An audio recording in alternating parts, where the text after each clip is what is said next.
and Right. that was during a Uncommon Knowledge interview where Peter Robinson interviews Glenn Right. Loury, the great economist and your mentor.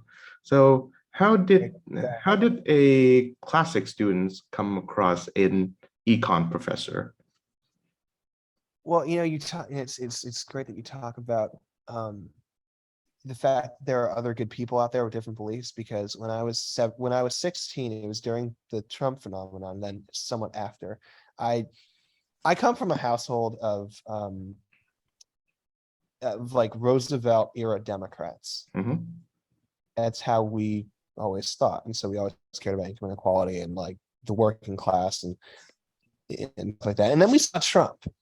Now, say what you will about the guy, and again, I've got plenty of bad, but issues of the working class. I mean, he gave voice to the concerns we'd had and felt were unaddressed by President Obama and by Secretary Clinton during the election. It was just eye opening for me because I realized, wait, there's what's this guy doing talking about that? He's in the Republican Party. um, and then what happened in Berkeley in 2017 Yeah, with Ben Milo Shapiro, Yinners. right? But well, yeah, I think he got to speak there. No, I'm thinking of Milo when Oh, right, Antifa gotcha. came and like threw bricks through windows and started fires. Yeah, It was horrifying. Now, granted, Milo's, I don't really think he a has bit much out there. intellectual weight. Yeah, he's a bit That's out a there. nice way of putting it. But they shouldn't have thrown bricks or started fires. Mhm. And that made me aware of a serious problem on campuses that like we weren't having these conversations because I took the ability to ask impertinent questions to my teachers, not like impertinent in quotes, like, but why is this the case, or why do you think that? Like, I took it for granted. The process of free inquiry. I took that process for granted. I thought, of course, there's free inquiry. That's how things work. And so to see such a devastating event on the college campus and like the furor and backlash and so many spheres regarding it was a wake-up call for me. Also I had, I think, a naturally curious reaction to it, which was, why do they hate him so much? What is he saying that's so hateful? And I listened to some of what he said, and that led me to listen to more intelligent people on the right. And I realized, wait a second, maybe the gender pay gap, I remember, was the issue where I had a come to Jesus moment. um, Wait a second, maybe it's not 70 something cents on the dollar. Maybe it's more complicated than that. Mhm. Comic teacher next year confirmed, in fact, that it probably is more like 95 cents when you adjust for certain things, according to the Harvard study done, right? Yeah. Yeah, so it's just, and I just realized that there was more than one side to the story. And in fact, in many cases, the one given by the so-called right made more sense to me. Mhm.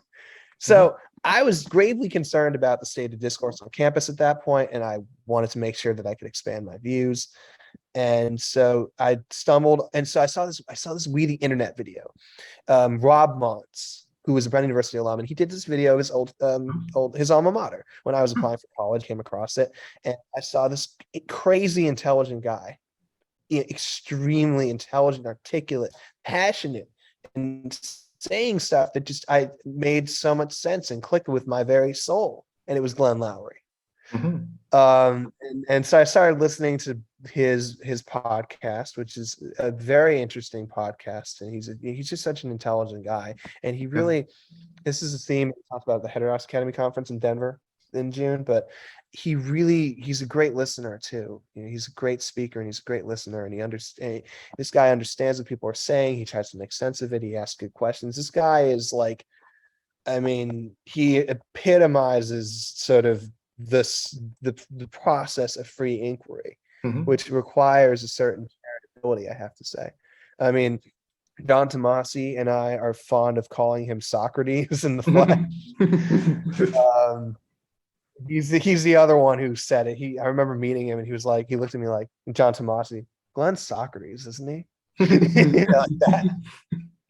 Uh, and I was like, yeah, I get that. So anyway, but that's how I became aware of him. And then in October, I knew he was coming back from France because he was talking about it with Warner.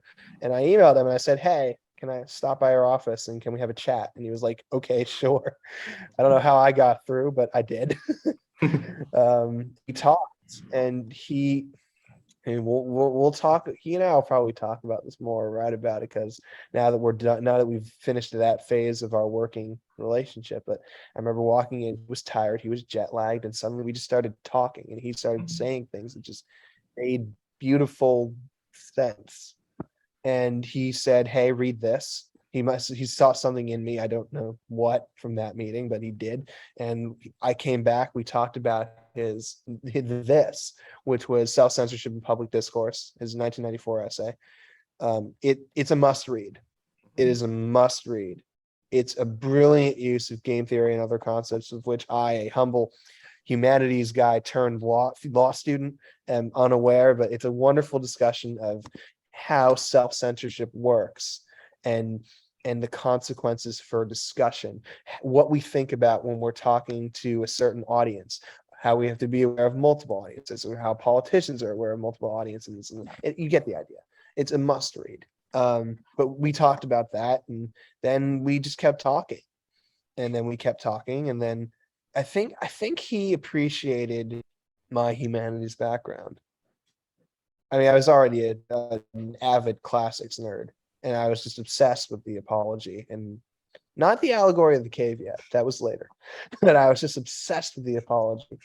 And the apology was core to like a mission he and I held dear, which is promoting free inquiry. Mhm. Um, and yeah, I mean, I think that brought us together, because the man may be a social scientist and a world-class economist, but he is I think he's deeply humane, first of all, and I think he likes reading books too, Mhm. is the way I would put it. He likes reading books too, and so we got to read books together, and that was something we wanted to do, and then we did it. But yeah, so that's how I met him. Well, yeah, couldn't say it better myself.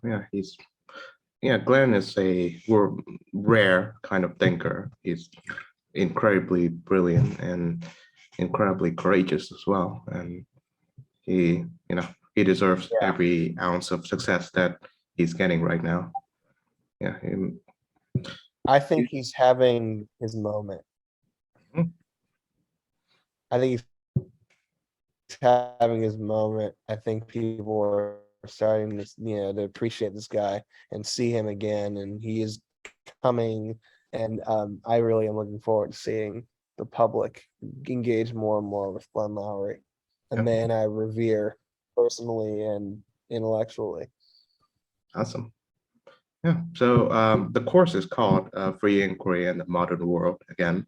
And well, Glenn, so far, Glenn has not published the syllabus yet, and I'd be very curious to check it out. And I've tried a few Google searches, but it hasn't popped up. But according to the interview that he gave, here are some of the texts featured in the course. Aeropagitica by Milton, um, I believe On Liberty by John Stuart Mill, Plato, of course, The Republic, I'm guessing. Um, Václav Havel's essay, The Power of the Powerless, and this is a kicker. Yes. My Grandfather's Son by Clarence Thomas. Oh boy, I'm sure Yes. I'm sure that one would not be in any class syllabus after whatever's going on in the abortion debates right now. I But think it's a great text, by the way. I really loved his memoir. I don't know that I agree with the Chief Justice. Sorry, not Chief Justice. I actually agree with the Chief Justice on this one. oh, okay. I don't know that I agree with Justice Thomas's opinion in Dobbs, but I really liked his memoir. I think he's this guy who really gets reviled in a way that is possibly unnecessary. Yeah. Not possibly. It is unnecessary. I don't know why they hate him so much. I don't get it. He Yeah. seems like a smart and humble guy from his memoir. I mean, Mm. yeah, that's all I would say about that. Yeah, yeah, the left or liberal side have, well, for one, Anita Hill happened, and anyone who believed in Anita Hill still believed that, Clarence Thomas did this thing, which I don't. The way I remember it, she failed a polygraph test. So, and there was no one to corroborate her words. And secondly, With the left liberal side has never, sat well with Clarence Thomas, a black man being a conservative, being one of the most powerful jurists in the land. And, they would prefer someone of a more liberal bent, I'm guessing.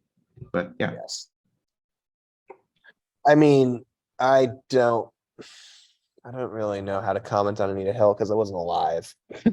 And I mean, granted, that's not the best excuse, but I just would say that I don't like when people say, and I can't remember who it was, but I don't like when people say there are two rapists on the Supreme Court.